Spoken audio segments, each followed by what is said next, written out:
அடிக்கிற வெயிலுக்கு சூப்பரான மோர் குழம்பு எப்படி செய்யலான்னு பார்க்கலாங்க. 1/2 லிட்டர் தயிர் எடுத்துக்கோங்க. அதுக்கு தேவையான அளவு தண்ணி சேர்த்து நல்லா கடைஞ்சி தனியாக வச்சுக்கோங்க. இதுக்கு வந்து 2 சில் தேங்காய், அது கூடவே 4 பச்சை மிளகாய், தேவையான அளவு சீரகம், அது கூடவே 2 துண்டு இஞ்சி, கொஞ்சமாக பொரிகடலை, நீங்கள் கடலைப்பருப்பு கூட ஊற வச்சு சேர்த்து நல்லா பேஸ்ட் மாதிரி அரைச்சிக்கோங்க.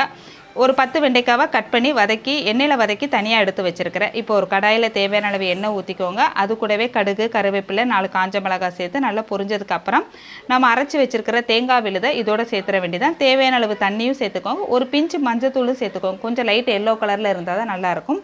இப்போ லைட்டாக கொதி வந்ததுக்கப்புறம் நம்ம அந்த கட் பண்ணி வச்சுருக்கிற வெண்டைக்காயும் அதோடு சேர்த்துற வேண்டியதான். இதுக்கப்புறம் ஒரு 2 நிமிஷம் கழித்து நம்ம கடைஞ்சி வச்சுருக்கிற மோரை இதோட சேர்த்து ஆட் பண்ணிவிட்டு தேவையான உப்பு சேர்த்துட்டிங்கன்னா சூப்பரான மோர் குழம்பு ரெடி ஆயிருங்க. அதிகமாக கொதிக்க விடக்கூடாது. மோர் ஊற்றுனதுக்கப்புறம் டக்குன்னு ஸ்டவ்வை ஆஃப் பண்ணிட வேண்டியதாங்க. அவ்வளோதான், சூப்பரான மோர் குழம்பு ரெடி ஆயிரும். இந்த வெயிலுக்கு செமையாக இருக்கும். உருளைக்கிழங்கு வச்சு சாப்பிடுங்க, எல்லோரும் விரும்பி சாப்பிடுவாங்க.